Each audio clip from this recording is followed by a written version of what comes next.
நீதி கதை. ஏமாற்றுபவன் ஏமாறுவான். ஒரு ஊரில் செல்வர் ஒருவர் வாழ்ந்து வந்தார். அவர் எப்பொழுது சந்தைக்குப் போனாலும் ஏதாவது உணவுப் பொருள்களை வாங்கி வருவார். வீட்டுக்கு வந்து அமைதியாக உட்கார்ந்து அதனை ருசித்து சாப்பிடுவார். அவரிடம் ஒரு வேலைக்காரன் இருந்தான். அவன் செல்வர் எதைக் கொண்டு வந்தாலும் அதில் சிறிதளவாவது தன்னுடைய சாமர்த்தியத்தால் கேட்டு வாங்கி சாப்பிடுவான்.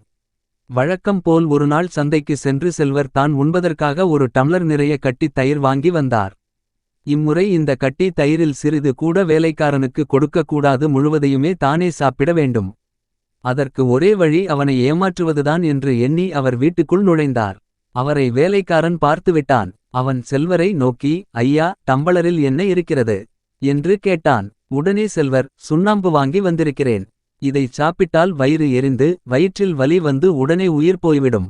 எக்காரணம் கொண்டு இதை தொடாதே. போய் இன்று முழுவதும் தோட்டத்தை உழுதுவிட்டு வா என்றார்.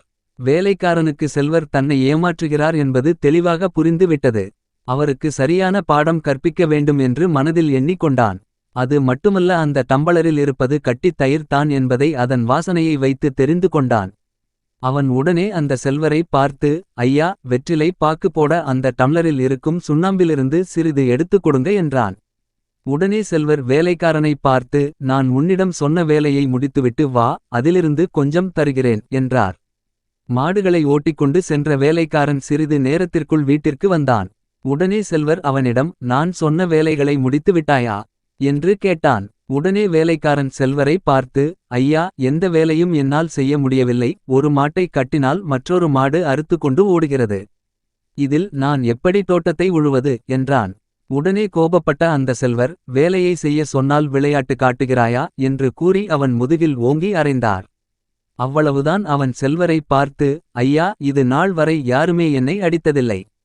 நீங்கள் என்னை அடித்து விட்டீர்கள். இனி நான் உயிர் வாழ்ந்து எந்த பயனும் இல்லை. அந்த சுண்ணாம்பை குடித்து என் உயிரை விட்டுவிடுகிறேன் என கூறிவிட்டு சமையல் அறைக்குள் ஓடினான். டேய், குடிக்காதே என்று அந்த செல்வர் அவன் பின்னாலே கத்திக் கொண்டு வந்தார். அதற்குள் அந்த டம்பளரில் இருந்த கட்டித் தயிர் முழுவதையும் அந்த வேலைக்காரன் குடித்து விட்டான். வேலைக்காரனை ஏமாற்ற நினைத்து தானே முடிவில் ஏமாந்து விட்டேனே என்று செல்வர் மனதில் கூறிக்கொண்டு அங்கிருந்து நகர்ந்தார். நீதி: பிறரை ஏமாற்ற நினைப்பவன் முடிவில் தானே ஏமாந்து போவான். எனவே யாரையும் ஏமாற்றக்கூடாது.